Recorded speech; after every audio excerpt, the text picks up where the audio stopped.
A motor delivers a minimum power of 28 kilowatt to a lift moving upward with a uniform speed of 2 metre पर second. एक motor है, वो कितनी power deliver कर रही है, ये मान लेते हैं लिफ्ट है, लिफ्ट ऊपर की ओर जा रही है, यूनिफॉर्म वेलोसिटी से जा रही है, वेलोसिटी की वैल्यू कितनी है 2 मीटर पर सेकेंड। इसमें जो फ्रिक्शन फोर्स लग रहा है, अब ऊपर की ओर जा रही है तो फ्रिक्शन नीचे की ओर काम कर रहा होगा, उसकी वैल्यू कितना है 2000 Newton. If the mass of the empty lift cabin is 800 kilogram.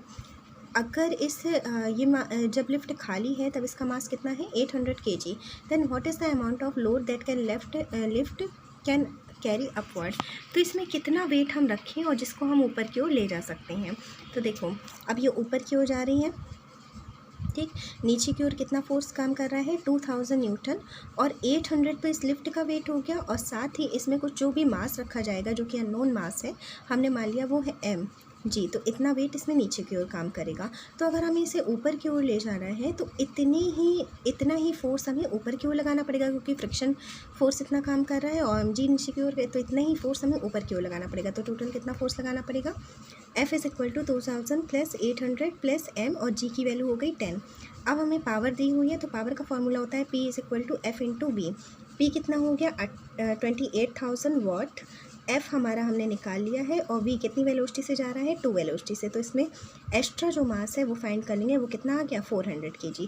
देखो, इस क्वेश्चन में करना क्या था, इसमें एक लिफ्ट है जो 2 मीटर पर सेकेंड से ऊपर की ओर जा रही है, और नीचे की ओर इसमें फ्रिक्शनल फोर्स लग रहा है, वो तो इसमें दिया हुआ है, और साथ साथ इनका वेट भी तो नीचे की ओर काम करेगा, और एक मोटर लगाई गई है जो इसे ऊपर की ओर खींच रही है।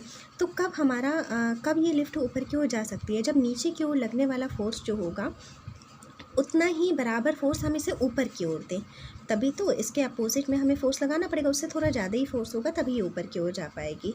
तो फिर इसके लिए अब हमें पावर दे दी है, तो हमें फार्मूला क्या पता है, P is equal to F into V. तो पावर हमें दे दी है, F का मान हमने निकाल लिया कि कितना फोर्स हम ऊपर की ओर हमें लगाना पड़ेगा, और उसमें M अननोन है और V का मान हमें पता है, तो हमने सॉल्व कर लिया।